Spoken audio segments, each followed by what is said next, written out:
ಓಂ ಗುರುವೇ ನಮಃ. ಪ್ರಥಮದಲ್ಲಿ ವಿಮಲ ವೀರಶೈವ ಮಹಾಮತ ಸಿದ್ಧಾಂತ ಪ್ರತಿಪಾದಕರಾದ ಜಗದಾದಿ ಜಗದ್ಗುರು ರೇಣುಕಾದಿ ಪಂಚ ಆಚಾರ್ಯಗಳನ್ನು ಹಾಗೂ ಬಸವಾದಿ ಶಿವಶರಣರನ್ನ ಇನ್ನು ಹನುಮಂತದಲ್ಲಿ ಸ್ಮರಿಸಿಕೊಂಡು ನನ್ನ ಆರಾಧ್ಯ ಗುರುವರಿಯ ಸುಕ್ಷೇತ್ರ ಗಿಡದಹಳ್ಳಿಯ ಲಿಂಗೈಕ್ಯ ಶ್ರೀ ಗುರು ಶಿವಾನಂದ ಶಿವಾಚಾರ್ಯ ಮಹಾಸ್ವಾಮಿಗಳ ಕರ್ತೃವೃತ್ತಿಗೆ ಭಕ್ತಿಪೂರ್ವಕ ಪ್ರಣಾಮಗಳನ್ನು ಸಮರ್ಪಿಸಿ ಬೆಂಗಳೂರು ಮಹಾನಗರದಲ್ಲಿ ಹಮ್ಮಿಕೊಂಡಿರುವಂತಹ ಇಷ್ಟಲಿಂಗ ಮಹಾಪೂಜೆ ಹಾಗೂ ಜನಜಾಗೃತಿ ಧರ್ಮ ಸಮಾರಂಭದ ಪಾವನ ಸಾನ್ನಿಧ್ಯವನ್ನು ಕರುಣಿಸಿ ನಮ್ಮಲ್ಲಿ ಎಲ್ಲರಿಗೆ ದರ್ಶನ ಆಶೀರ್ವಾದವನ್ನು ನೀಡಿರುವಂತಹ ಶ್ರೀಮದ್ ರಂಭಾಪುರಿ ವೀರಸಿಂಹಾಸನಾಧೀಶ್ವರ ಶ್ರೀ ಶ್ರೀ ಸಾರ್ವಜನಿಕ ಜಗದ್ಗುರು ಡಾಕ್ಟರ್ ವೀರ ಸೋಮೇಶ್ವರ ರಾಜದೇಶಿಕೇಂದ್ರ ಶಿವಾಚಾರ್ಯ ಮಹಾಭಗವತ್ಪಾದರ ಅಡಿದಾವರಗಳಲ್ಲಿ ಅನಂತ ಕೋಟಿ ಪ್ರಣಾಮಗಳನ್ನು ಸಮರ್ಪಿಸಿ ವೇದಿಕೆಯ ಮೇಲೆ ಉಪಸ್ಥಿತರಿರುವಂತಹ ನಾಗಲಾಪುರ, ದೊಡ್ಡಗುಣಿ, ರಾಜಾಪುರ, ಸಂಗೊಳ್ಳಿ ಮತ್ತಿತರ ಎಲ್ಲ ಹರಗರ ಚರಮೂರ್ತಿಗಳ ದೇವಿಯ ಚರಣಕ್ಕೆ ಶರಣಿದ್ದು ಇದೀಗ ತಾನೇ ತಮ್ಮ ಹೃದ್ಗತವನ್ನು ವ್ಯಕ್ತ ಮಾಡಿ ಬಹುತೇಕ ಉಪನ್ಯಾಸಕರ ಒಂದು ಅರ್ಧ ಜವಾಬ್ದಾರಿಯನ್ನು ಕಡಿಮೆ ಮಾಡಿರುವಂತಹ ಜನಾನುರಾಗಿ ನಾಯಕರು, ಮುದ್ದೇಬಿಹಾಳ ಕ್ಷೇತ್ರದ ಶಾಸಕರು ಹಾಗೂ ಮೈಸೂರು ಸ್ಯಾಂಡ್ ಈ ಮಂಡಳಿಯ ಅಧ್ಯಕ್ಷರಾಗಿರುವಂತಹ CS ನಾಡಗೌಡ್ರೆ, ಅದೇ ಸಂಸ್ಥೆಯ ವ್ಯವಸ್ಥಾಪಕ ನಿರ್ದೇಶಕರಾಗಿರುವಂತಹ ಪ್ರಶಾಂತ್ರವರೇ, ಸಮಿತಿಯ ಅಧ್ಯಕ್ಷರಾಗಿರುವಂಥ ಉಮಾಶಂಕರನ್ನು ಮೊದಲುಗೊಂಡು ಎಲ್ಲ ಪದಾಧಿಕಾರಿಗಳೇ, ಪಾಲ್ಗೊಂಡಿರುವಂಥ ಸಮಸ್ತ ಸದ್ಧರ್ಮಾಭಿಮಾನಿಗಳೇ, ಮಾತೆಯರೇ, ಮುದ್ದು ಮಕ್ಕಳೇ, ನಿಮ್ಮೆಲ್ಲರ ಅಂತರಾತ್ಮದಲ್ಲಿ ಅಡಗಿರುವ ಚೈತನ್ಯ ಶಕ್ತಿಗೆ ಶರಣಾರ್ಥಿ. ರಂಭಾಪುರಿ ಜಗದ್ಗುರುಗಳು ಕಳೆದ 2 ದಶಕಗಳಿಗಿಂತ ಹೆಚ್ಚು ಕಾಲದಿಂದ ಈ ಬೆಂಗಳೂರು ಮಹಾನಗರದಲ್ಲಿ ಆಷಾಢ ಮಾಸದ ಪರ್ವಕಾಲದಲ್ಲಿ ಇಷ್ಟಲಿಂಗ ಮಹಾಪೂಜೆ ಹಾಗೂ ಜನಜಾಗೃತಿ ಧರ್ಮ ಸಮಾರಂಭವನ್ನು ನಡೆಸಿಕೊಂಡು ಬಂದಿರುವುದು ತಮ್ಮೆಲ್ಲರಿಗೂ ಗೊತ್ತಿರುವಂಥ ಸಂಗತಿ.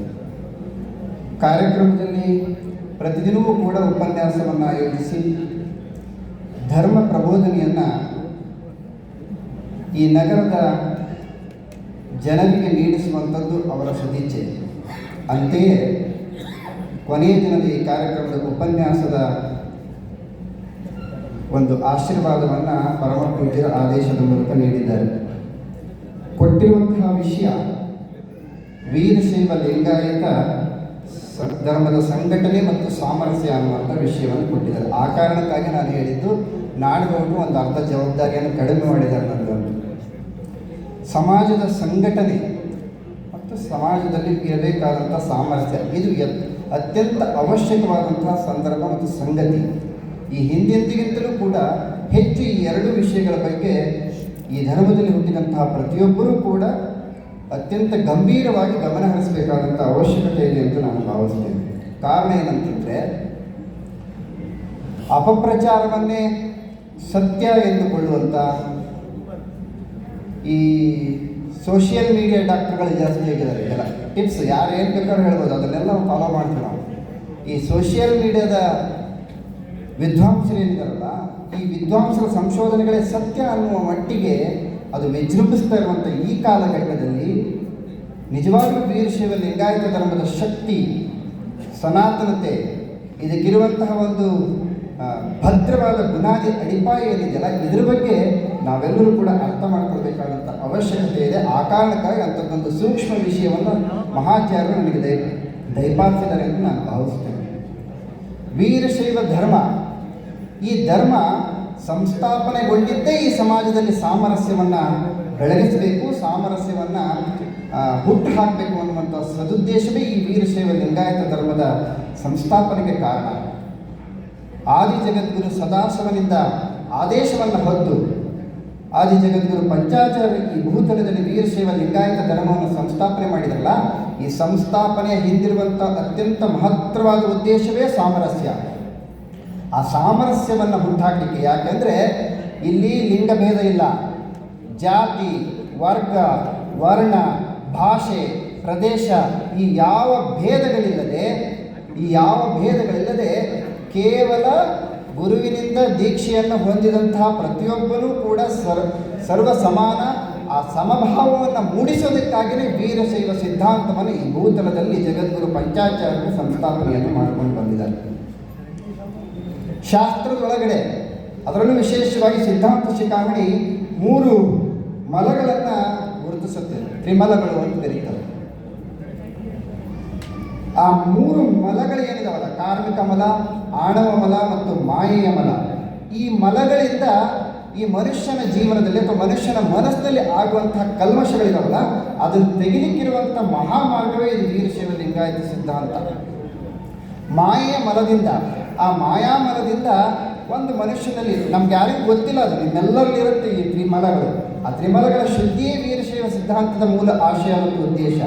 ವಿಶೇಷವಾಗಿ ಮಾಯೆಯ ಮಲದಿಂದ, ಆ ಮಾಯೆಯ ಮಲದಿಂದ ಮನುಷ್ಯನಲ್ಲಿ ಭೇದ ಬುದ್ಧಿ ಸೃಷ್ಟಿಯಾಗುತ್ತೆ.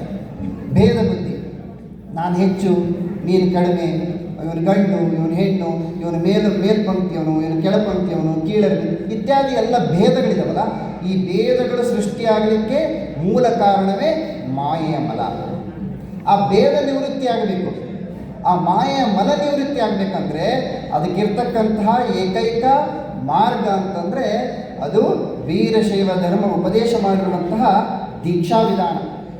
ಅದರಲ್ಲೂ ವಿಶೇಷವಾಗಿ ತಾವೆಲ್ಲ ಭಾಳಷ್ಟು ಜನ ಬೆಳಗಿನ ಮಹಾಚಾರ್ಯರ ಪೂಜೆಯಲ್ಲಿ ಪಾಲ್ಗೊಂಡಿದ್ರಿ. ಜಗದ್ಗುರು ಮಹಾಸನ್ನಿಧಿಯವರು ಇವತ್ತಿನ ಬೆಳಗಿನ ಧರ್ಮ ಸಂದೇಶದಲ್ಲಿ ಅಷ್ಟಾವರಣಗಳಲ್ಲಿ ಒಂದಾದಂಥ ಮಂತ್ರದ ಮಹತ್ವವನ್ನು ಹೇಳ್ತಾ ಇದ್ರು. ಮಂತ್ರದ ಮಹತ್ವ, ಮಂತ್ರವನ್ನು ಜಪ ಮಾಡುವಂಥ ವಿಧಾನ ಇತ್ಯಾದಿ ಎಲ್ಲವನ್ನು ಕೂಡ ಹೇಳ್ತಾ ಇದೆ. ಅಂತಹ ಮಂತ್ರ ದೀಕ್ಷೆಯ ಮೂಲಕ ಮಾತ್ರ ಮಾಯೆಯ ಮಲವನ್ನು ಕಳ್ಕೊಳ್ಳಿಕ್ಕೆ ಸಾಧ್ಯ. ಮಾಯಾಮಲದ ನಿವೃತ್ತಿ ಆಗಬೇಕು ಅಂತಂದರೆ ಮಂತ್ರ ದೀಕ್ಷೆಯನ್ನು ಪಡ್ಕೊಳ್ಬೇಕು. ಆ ಮಂತ್ರ ದೀಕ್ಷೆಯನ್ನು ಪಡ್ಕೊಂಡ್ರೆ ಆ ಮಂತ್ರದ ಜಪದ ಮೂಲಕ ಆ ಮಾಯೆಯ ಮಲ ನಿವೃತ್ತಿ ಆಗುತ್ತೆ. ಆಗ ನಮ್ಮ ಮನಸ್ಸಿನಲ್ಲಿ ಬರ್ತಕ್ಕಂಥ ಭೇದ ಇದೆಯಲ್ಲ, ಆ ಭೇದಗಳ ನಿವೃತ್ತಿ ಆಗುತ್ತೆ, ಭೇದಗಳು ನಿವಾರಣೆ ಆಗುತ್ತೆ. ಹೇಗಪ್ಪ ಸಾಧ್ಯ? ಏನಿದಕ್ಕೆಲ್ಲ ಏನು ಸುಮ್ಮನೆ ನೀವು ಉಪದೇಶ ಮಾಡೋದು, ನಾವು ಕೇಳೋದು, ಅದಕ್ಕೊಂದಿಷ್ಟು ಸೈಂಟಿಫಿಕ್ ಆಗಿ ಕಾರಣವನ್ನು ಹುಡುಕೋದಾದರೆ, ಮಂತ್ರ ದೀಕ್ಷೆ ಬಗ್ಗೆ ಮಹಾಸನ್ನಿಧಿಯವರು ಹೇಳೋ ಕಾಲಕ್ಕೆ ಹೇಳಿದರು, ಯಾವ ಮಂತ್ರವನ್ನು ಗುರುವಿನಿಂದ ಪಡ್ಕೊಳ್ತೀರೋ ಆ ಮಂತ್ರವನ್ನು ನಿತ್ಯದಲ್ಲಿ ಜಪ ಮಾಡಬೇಕು. ಓಂ ನಮಃ ಶಿವಾಯ ಅನ್ನುವಂಥ ಮಂತ್ರವನ್ನು ಜಪ ಮಾಡ್ತೀವಿ. ಅಂದರೆ ಅದರ ಸಂಸ್ಕೃತದ ಪದದ ಅರ್ಥವನ್ನು ನೋಡಿದರೆ ಓಂಕಾರ ಸಹಿತನಾದ ಶಿವನೇ ನಿನಗೆ ನಮಸ್ಕಾರ ಅನ್ನುವಂಥದ್ದು ಸಂಸ್ಕೃತದ ಶಬ್ದಾರ್ಥ. ಆದರೆ ಆಗಮೋಕ್ತ ಅರ್ಥವನ್ನು ನೋಡಿದರೆ, ಆಗಮೋಕ್ತ ಅರ್ಥದ ಪ್ರಕಾರ ನಮಃ ಅನ್ನುವಂಥದ್ದು ಯಾರು ಜಪವನ್ನು ಮಾಡ್ತಾರಲ್ಲ ಅವನನ್ನು ಪ್ರತಿನಿಧಿಸಿದರೆ, ಶಿವ ಅನ್ನುವಂಥದ್ದು ಭಗವಂತನನ್ನು ಪ್ರತಿನಿಧಿಸಿದರೆ, ಆಯ ಅನ್ನುವಂಥದ್ದು ಇಬ್ಬರಲ್ಲಿ ಭೇದ ಇಲ್ಲ ಅನ್ನುವಂಥ ಅರ್ಥವನ್ನು ನೀಡಿದೆ. ಅಂದರೆ ನೀನೇ ಶಿವ, ನಾನೇ ಶಿವ. ಅಂದರೆ ಏನು ಆ ಶಿವಲಿಂಗವನ್ನು ಹಿಡ್ಕೊಂಡು ನಾವು ಜಪ ಮಾಡ್ತೀವಲ್ಲ, ನಾನು ಬೇರೆಯಲ್ಲ, ನೀನು ಬೇರೆಯಲ್ಲ, ಅಂದರೆ ಅಭೇದವನ್ನು ಸೃಷ್ಟಿ ಮಾಡುವಂಥದ್ದು. ಈ ಸಮಾಜದಲ್ಲಿ ಆಗುವಂಥ ಎಲ್ಲ ಅನಾಹುತಗಳಿಗೆ ಮೂಲ ಕಾರಣವೇ ಭೇದ. ನಾನೇನು ಹೇಳಿದ್ನಲ್ಲ, ತ್ರಿಮಲಗಳಲ್ಲಿ ಮಾಯಾಮಲ, ಆ ಮಾಯಾಮಲದಿಂದ ಭೇದ ಬುದ್ಧಿ ಸೃಷ್ಟಿಯಾಗುತ್ತೆ. ಆ ಭೇದ ನಿವೃತ್ತಿಗೆ ಅತ್ಯಂತ ಸುಲಭವಾದಂತಹ ಮಾರ್ಗ ಆದಿ ಜಗದ್ಗುರು ಪಂಚಾಚಾರ್ಯ ನೀಡುವಂಥ ದೀಕ್ಷೆ, ಅದರಲ್ಲೂ ಮಂತ್ರ ದೀಕ್ಷೆ. ಆ ಮಂತ್ರ ದೀಕ್ಷೆಯ ಮೂಲಕ ನೀವು ನಿತ್ಯದಲ್ಲಿ ಜಪ ಮಾಡೋದರಿಂದ ಏನದರ ಪರಿಣಾಮ ಏನಂತಂದರೆ, ನಾನು ಬೇರೆಯಲ್ಲ, ಭಗವಂತ ಬೇರೆಯಲ್ಲ ಅನ್ನೋಂಥ ಆ ವಿಶಾಲ ಚಿಂತನೆ ಭಾವನೆ ನಮ್ಮ ಮನಸ್ಸಿನಲ್ಲಿ ಬಂದರೆ, ದೇವರೇ ಬೇರೆ ಅಲ್ಲ ಅನ್ನುವಂಥ ಭಾವನೆ ಬಂದ ಮೇಲೆ ಮನುಷ್ಯರ ನಡುವೆ ಭೇದ ಉಳಿಲಿಕ್ಕೆ ಸಾಧ್ಯ ಇದೆಯಾ? ಯಾರಲ್ಲೂ ಕೂಡ ಭೇದ ಉಳಿಲಿಕ್ಕೆ ಸಾಧ್ಯ ಇಲ್ಲ. ಆ ಭೇದ ಇಲ್ಲ ಅಂತಂದಾಗ ಸಹಜವಾಗಿ ಸಾಮರಸ್ಯ ಸೃಷ್ಟಿಯಾಗುತ್ತೆ, ಸಾಮರಸ್ಯ ಉತ್ಪನ್ನ ಆಗುತ್ತೆ. ಅಂದರೆ ಅರ್ಥ ಇಷ್ಟೇ, ಆ ಮಲ ನಿವಾರಣೆ ಆಗಬೇಕು ಅಂದರೆ ದೀಕ್ಷೆ ತಗೋಬೇಕು. ದೀಕ್ಷೆಯಲ್ಲಿ ಪಡೆದಂತಹ ಮಂತ್ರವನ್ನು ಉಚ್ಚಾರಣೆ ಮಾಡೋದ್ರಿಂದ ಭೇದ ನಿವಾರಣೆ ಆಗುತ್ತೆ. ಆ ಭೇದ ನಿವಾರಣೆ ಆಗೋದ್ರಿಂದ ಸಮಾಜದಲ್ಲಿ ಸಾಮರಸ್ಯ ಉಂಟಾಗುತ್ತೆ. ಆ ಸಾಮರಸ್ಯ ಉಂಟಾದರೆ ಸಹಜವಾಗಿಯೇ ಸಂಘಟನೆ ತನ್ನಿಂತಾನೇ ಜಾಗೃತ ಆಗುತ್ತೆ. ಇದು ಈ ವೀರಶೈವ ಧರ್ಮದ ಮೂಲ ಆಶಯ.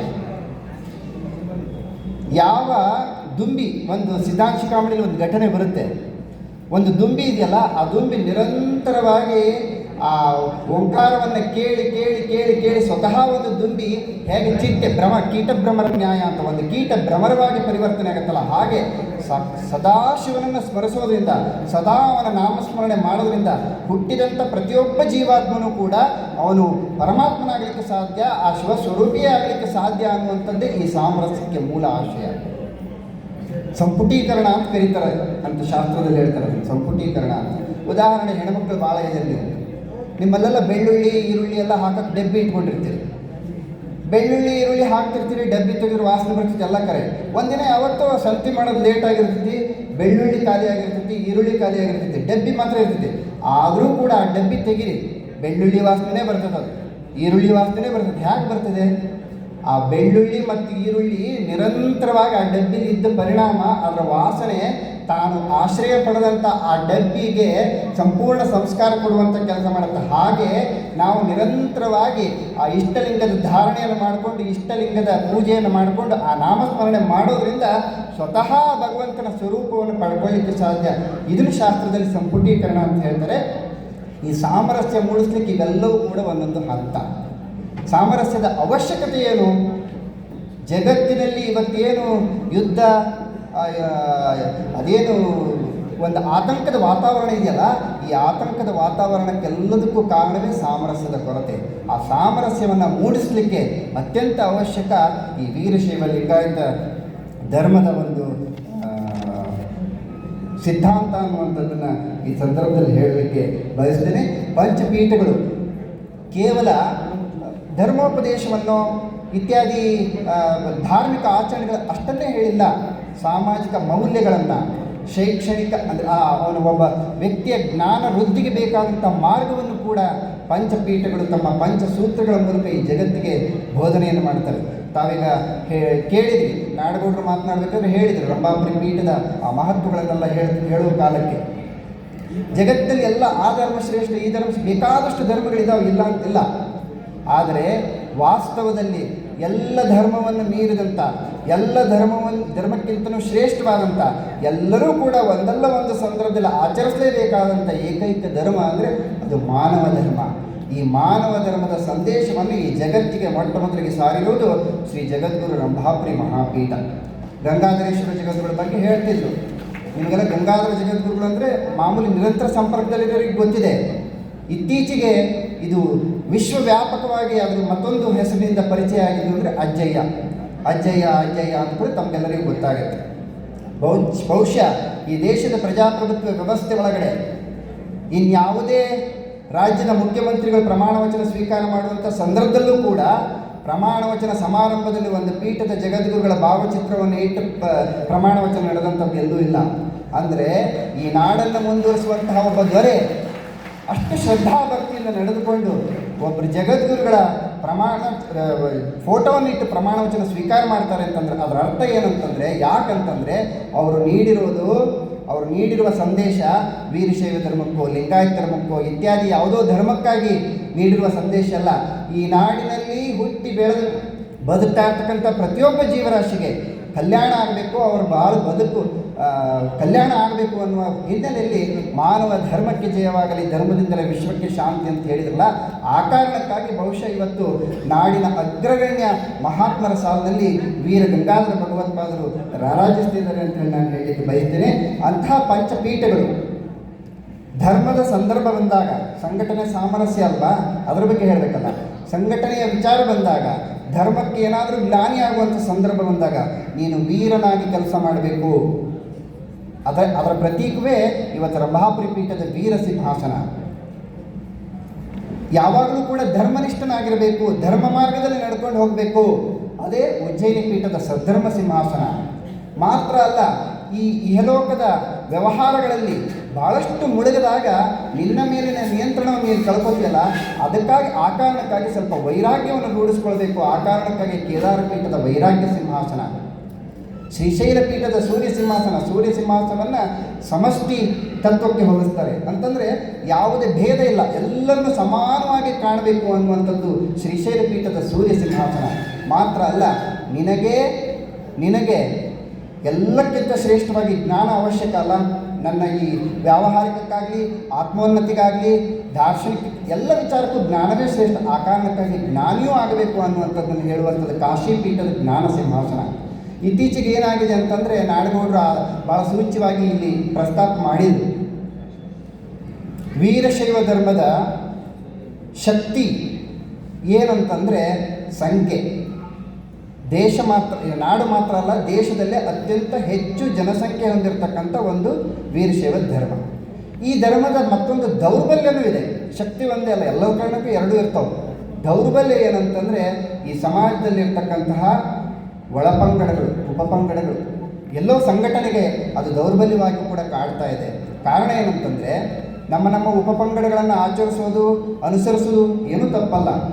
ಆದರೆ ಸಮಾಜದ ಒಗ್ಗಟ್ಟಿನ ಸಂದರ್ಭ ಬಂದಾಗ, ಸಮಾಜದ ಒಂದು ಸಮಷ್ಟಿಯ ಸಂದರ್ಭ ಬಂದಾಗ ಅಲ್ಲಿ ಅತ್ಯಂತ ಕಳಕಳಿಯಿಂದ ನಾನು ಕೇಳಲಿಕ್ಕೆ ಬಯಸ್ತೇನೆ, ವೀರಶೈವ ಲಿಂಗಾಯತ ಅನ್ನುವಂಥ ಸಮಷ್ಟಿ ಪ್ರಜ್ಞೆ ಈ ನಾಡಿನಲ್ಲಿ ಕಳೆದು ಹೋಗಿದೆಯಲ್ಲ, ಅದರ ಪರಿಣಾಮವನ್ನು ನಾವು ಎದುರಿಸ್ತಾ ಇದ್ದೀವಿ. ಒಂದು ಈ ಶಾಸ್ತ್ರದೊಳಗೆ ಒಂದು ಪದ ಬರುತ್ತೆ, ಕಾಲ್ಪನಿಕ ಭೇದ ಅಂತ. ಅಂಥದ್ದೊಂದು ಕಾಲ್ಪನಿಕ ಭೇದ ಸೃಷ್ಟಿಯಾಗಿದೆ. ನಿಜವಾಗ್ಲೂ ಶಾಸ್ತ್ರಾಧಾರಿತವಾದ ಭೇದಗಳನ್ನು ನಿವೃತ್ತಿ ಮಾಡ್ಕೊಳ್ಳಲಿಕ್ಕೆ ಇರುವಂತಹ ಮಾರ್ಗವನ್ನು ನಾನು ಈಗಾಗಲೇ ಹೇಳಿದೆ. ಆದರೆ ಕಾಲ್ಪನಿಕ ಭೇದದ ನಿವೃತ್ತಿ ಹೇಗೆ? ಕಾಲ್ಪನಿಕ ಭೇದ ಅಂತಂದರೆ, ಈಗ ಉದಾಹರಣೆ, ನೀವೆಲ್ಲರೂ ಇಲ್ಲಿ ಬಂದಿದ್ದೀರಿ, ಮನೆಗೆ ಹೋಗಬೇಕು, ಅಲ್ಲಿ ಬೇಸ್ಮೆಂಟಲ್ಲಿ ನಿಮ್ಮ ಗಾಡಿ ನಿಲ್ಲಿಸಿದಿರಿ, ತಗೊಂಡು ಹೋಗಿದ್ದೀರಿ. ಈಗ 2 ಸರಿ ಇಲ್ಲಿ ಕರೆಂಟ್ ಹೋಗಿ ಬಂತು. ಅದೇ ಪ್ರಕಾರ ನೀವು ಅಲ್ಲಿ ಗಾಡಿ ತೊಗೊಳಕ್ಕಂತ ಹೋಗಿದ್ದೀರಿ, ಅಚಾನಕ್ಕಾಗಿ ಕರೆಂಟ್ ಹೋಯ್ತು ಅಂತ ಇಟ್ಕೊಳ್ಳಿ. ಆದರೂ ಕತ್ತಲಲ್ಲಿ ಹೇಗೋ ನಿಮ್ಮ ಗಾಡಿ ತಗೋಬೇಕಂತ ಇರ್ಬೇಕಾದ್ರೆ ಅಲ್ಲೊಂದು ಹಗ್ಗ ಬಿದ್ದಿದೆ.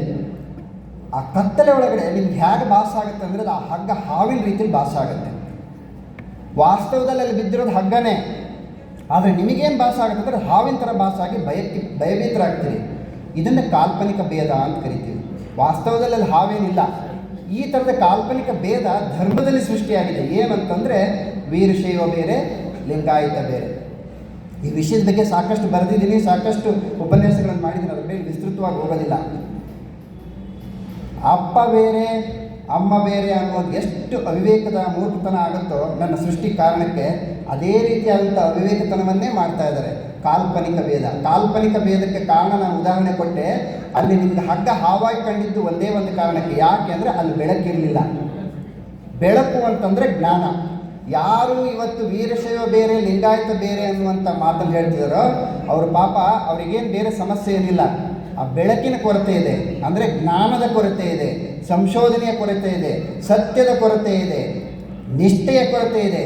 ಸಮಾಜದಲ್ಲಿ ಸಾಮರಸ್ಯವನ್ನು ನೋಡಿ ಸಮಾಧಾನ ಪಟ್ಕೊಳ್ಳುವಂತಹ ಮನಸ್ಥಿತಿಯ ಕೊರತೆ ಇದೆ. ಆ ಕೊರತೆಯಿಂದ ವೀರಶೈವ ಬೇರೆ, ಲಿಂಗಾಯತ ಬೇರೆ ಅನ್ನುವಂಥ ಹುಯಿಲನ್ನು ಎಬ್ಸಿದಾರಲ್ಲ, ಈ ಹುಯಿಲಿನ ವಿರುದ್ಧ, ಈ ಹುಯಿಲಿನ ಬಗ್ಗೆ ತಾವೆಲ್ಲರೂ ಕೂಡ ಎಚ್ಚರವನ್ನು ವಹಿಸಬೇಕು ಅನ್ನುವಂಥದ್ದನ್ನು ಈ ಸಂದರ್ಭದಲ್ಲಿ ಹೇಳ್ತೀನಿ. ಯಾಕಂತಂದರೆ ಪರಿವರ್ತನೆ, ಸರಳತೆ ಈ ಜಗದ ನಿಯಮ. ಆದಿ ಜಗದ್ಗುರು ಪಂಚಾಚಾರ್ಯರು ಸಂಸ್ಥಾಪನೆ ಮಾಡಿದಂತಹ ಈ ವೀರಶೈವ ತತ್ವ ಸಿದ್ಧಾಂತ ಸಾಕಷ್ಟು ಕಾಲದಲ್ಲಿ ಸಾಕಷ್ಟು ಮಹಾತ್ಮರಿಂದ ಮತ್ತೊಂದಿಷ್ಟು ಸರಳೀಕರಣ ಹಾಕೋತ ಬಂದಿದೆ. ಹಿಂದೆಲ್ಲ ಕುದುರೆ ಮೇಲೆ ಹೋಗ್ತಿದ್ರು, ಇಲ್ಲ ಗಾಡಿ ಮೇಲೆ ಹೋಗ್ತಿದ್ರು, ಹೀಗೇನೇನೋ ಬೇರೆ ಬೇರೆ ಅದೇ ಥರ ಇದ್ದಾವೆ. ಈಗ ಬದಲಾವಣೆ ಆಗಿದಾವಲ್ಲ, ವಾಹನಗಳನ್ನು ಬಳಸ್ತಾ ಇದ್ದೀವಿ, ಬೇರೆ ಬೇರೆ ಇನ್ನೂ ವೇಗವಾದಂಥ ವಾಹನಗಳನ್ನು ಬಳಸ್ತಾ ಇದ್ದೀವಿ. ಇಷ್ಟೆಲ್ಲ ಬದಲಾವಣೆಗಳಾಗೋದ್ರ ಜೊತೆಗೆ ಧಾರ್ಮಿಕ ಆಚರಣೆಗಳಲ್ಲಿ, ಧರ್ಮದ ಸಿದ್ಧಾಂತಗಳ ಪ್ರಬೋಧನೆಯಲ್ಲಿ ಒಂದಿಷ್ಟು ಬದಲಾವಣೆಗಳನ್ನು ಕಂಡಿದ್ದೀವಿ.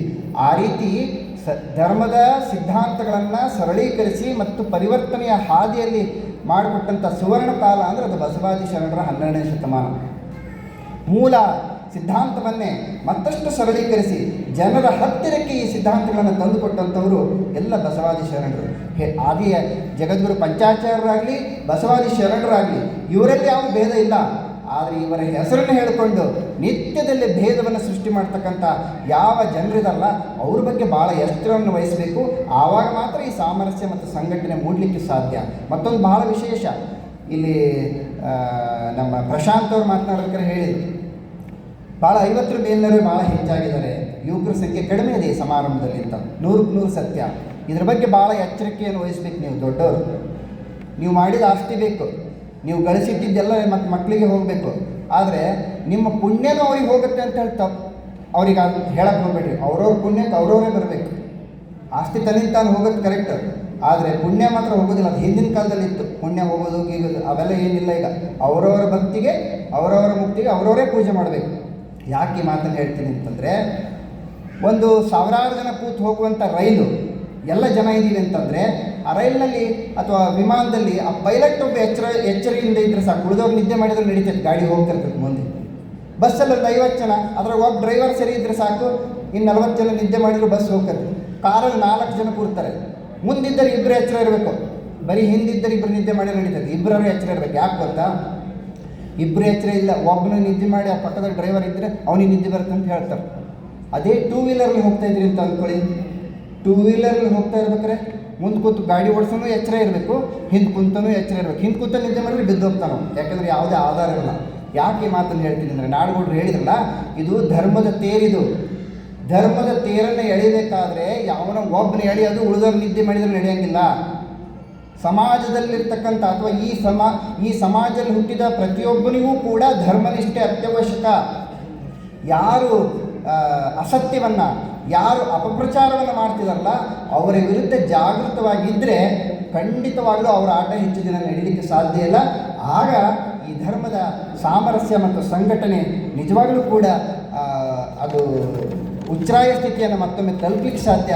ಆ ನಿಟ್ಟಿನಲ್ಲಿ ಇವತ್ತು ರಂಭಾಪುರಿ ಜಗದ್ಗುರುಗಳು ಏನು ಅವ್ರದ್ದು ಶಕ್ತಿ ಭಗವಂತ ಯಾವ ರೀತಿ ಕೊಟ್ಟಿದ್ದಾನೋ ನಮಗಂತೂ ಗೊತ್ತಿಲ್ಲ. ಅವರ ಸ್ಮರಣ ಶಕ್ತಿ, ಅವರ ಪೂಜಾನಿಷ್ಠೆ, ಅವರ ಸಂಘಟನಾ ಬಲ ನಾವು ನೋಡ್ತಿರ್ತೀವಿ. ಸೋಷಿಯಲ್ ಮೀಡಿಯಾದಲ್ಲಿ ಎಲ್ಲರಿಗಿಂತ ಹೆಚ್ಚು ಯಾವಾಗಾದರೂ ಅವರಿಗೆ ಈ ಅಪಪ್ರಚಾರ ಮಾಡೋರಿಗೆ ಕಣ್ಣು ಕೆಂಪಾಗಿಸೋದೇ ರಂಭಾಪುರಿ ಜಗದ್ಗುರುಗಳ ಕಾರ್ಯಚಟುವಟಿಕೆಗಳು. ಯಾವಾಗಲೂ ಅಷ್ಟೇ. ಒಬ್ಬ ಬಡಗಿ ಆಚಾರಿ ಕಾಡಿಗೆ ಹೋದ ಅಂದರೆ ಕಟ್ಟಿಗೆ ತರೋಕ್ಕೆ ಒಳ್ಳೆ ನೀಟಾಗಿರುವಂಥ ದೊಡ್ಡಗಿರುವಂಥ ಸಮೃದ್ಧವಾಗಿರೋ ಮರವನ್ನೇ ಕಟ್ ಮಾಡ್ತಾನೆ. ಹಾಗೆ ಯಾರು ಅತಿ ಹೆಚ್ಚು ಕ್ರಿಯಾಶೀಲರಿದ್ದಾರೋ, ಯಾರು ಅತಿ ಹೆಚ್ಚು ಸಂಘಟನೆಯೇ ಸಮಾಜದಲ್ಲಿ ಮಾಡ್ತಾರೋ, ಅಥವಾ ಯಾರ ಮಾತುಗಳನ್ನು ಈ ಸಮಾಜದ ಚಾಚೂ ತಪ್ಪದೆ ಪಾಲನೆ ಮಾಡುತ್ತೋ ಅವ್ರ ಬಗ್ಗೆ ಈ ಥರದ ವಿರೋಧಿಗಳ ಕುಹಕ ಇದ್ದಿದ್ದೆ. ಆ ವಿರೋಧಿಗಳ ಕುಹಕ ಇದ್ದಿದ್ದೆ.